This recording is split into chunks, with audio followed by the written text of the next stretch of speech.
Boa noite a todos, que a paz do Senhor Jesus esteja com todos vocês, que tanto a minha leitura quanto quem ouvir essa leitura possa tirar melhor proveito. Hoje, meus irmãos, eu vou falar sobre a morte, o fim ou o começo. Por que eu vou falar sobre morte, o fim ou o começo? Porque infelizmente hoje eu perdi meu sobrinho, Daniel, que faleceu dormindo. Então eu vou ler aqui para vocês, para que possamos estudar juntos. Morte, o fim ou o começo? Jesus Cristo repetidamente derrotou o inimigo, a morte, e a despojou de seu aguilhão. Depois que o cadáver de Lázaro estava na sepultura por 4 dias, Jesus orou e então chamou Lázaro de volta à vida.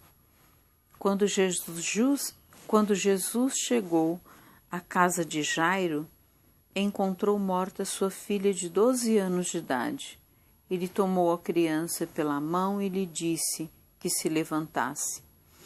Para a admiração de seus pais, ela voltou à vida.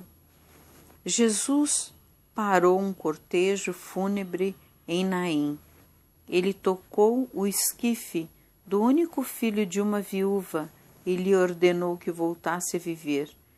Então, Jesus entregou-o à sua mãe. Nas Escrituras, a morte está frequentemente relacionada ao pecado. Ela era considerada uma maldição quando ocorria a alguém no início da vida ou a uma pessoa sem filhos. A morte possui 2 estágios. 1. A paralisação permanente de todas as funções vitais do corpo e a separação do espírito e da alma do corpo. E, finalmente, a ressurreição em Cristo. Através de sua morte e ressurreição, Jesus dá a todos a esperança da vida eterna. Então, vamos lá. No versículo 44 do capítulo 15, diz o seguinte: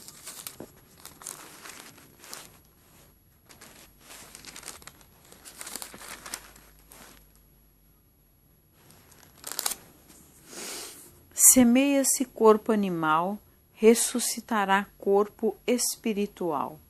Se há corpo animal, há também corpo espiritual.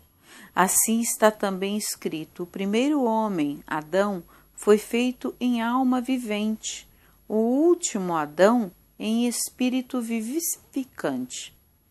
Mas não é o primeiro, o espiritual, segundo o animal, depois o espiritual. O primeiro homem da terra é terreno, o segundo homem, o Senhor, é do céu.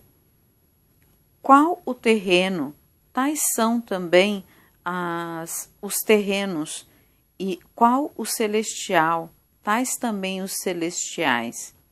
E assim como trouxemos a imagem do terreno, assim traremos também a imagem do celestial. E agora digo isso, irmãos, que carne e sangue não pode herdar o reino de Deus, nem a corrupção herda a incorrupção. Eis, aqui vos digo um mistério. Na verdade, nem todos dormiremos, mas todos seremos transformados no momento, num abrir e fechar de olhos, ante a última trombeta, porque a trombeta soará e os mortos ressuscitarão incorruptíveis, e nós seremos transformados, porque convém que isso é incorruptível se revista da incorruptibilidade, e que isto que é mortal se revista da imortalidade. E quando isto que que é corruptível se revestir da incorruptibilidade, e isto que é mortal se revestir da imortalidade, então cumprir-se-á a palavra que está escrita: tragada foi a morte na vitória. Onde está, ó morte, o teu aguilhão? Onde está, ó inferno, a tua vitória? Ora, o aguilhão da morte é o pecado, e a força do pecado é a lei. Mas graças a Deus que nos dá a vitória por nosso Senhor Jesus Cristo. Portanto, meus amados irmãos, sede firmes e constantes, sempre abundantes na obra do Senhor, sabendo que o vosso trabalho não é vão no Senhor. No capítulo 15, 45, Paulo conclui sua apresentação da doutrina da ressurreição, explicando que há dois tipos de corpos, o animal e o espiritual. O animal que ele se refere é o nosso corpo carnal e o espiritual, a nossa alma. O primeiro homem, Adão, foi criado com um corpo natural, físico, o qual se tornou sujeito ao declínio e à morte. Jesus Cristo, o último Adão, venceu a morte e recebeu um corpo espiritual, glorificado e imortal. Portanto, em virtude da criação, Adão é terreno, e em virtude da ressurreição, Cristo é celestial. Segundo Paulo, estes dois são protótipos, os dois portadores contendo dois tipos de corpo. O primeiro homem, Adão, representa todos aqueles que têm um corpo físico. O último Adão representa todos aqueles que trazem sua semelhança espiritual. O primeiro Adão é humano, o último infinitamente mais. Os cristãos nascem à imagem do primeiro e um dia também serão a imagem do último. No versículo 15, 50 a 52, Paulo afirmou que alguns cristãos não enfrentariam a morte. Quando Cristo voltar, os mortos no Senhor ressuscitarão primeiro. Mas, então, os cristãos que estiverem vivos serão levados para encontrá-lo? Então, queridos irmãos, aqui está claramente dizendo que a vida é eterna e que quando morre alguém, morre o corpo físico, né? O corpo carnal.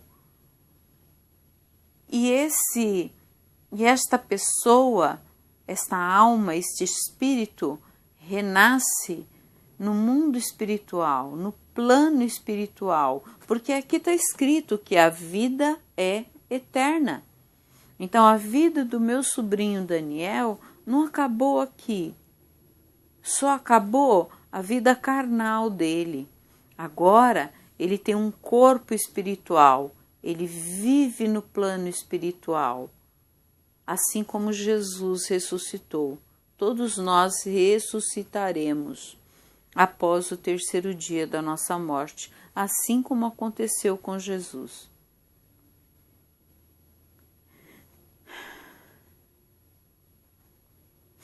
Não é fácil para mim fazer essa leitura hoje, porque foi muito triste saber da morte do meu sobrinho. Eu espero que todos tenham entendido a leitura. Acredito que todos nós, quem não passou, vai passar ainda por isso um dia. E que essa leitura tenha sido boa para todos vocês que ouvirem essa leitura. Que a paz de Deus Todo-Poderoso, do Divino Espírito Santo de Deus e de nosso Senhor Jesus Cristo esteja com todos vocês. Em nome de Jesus. Amém.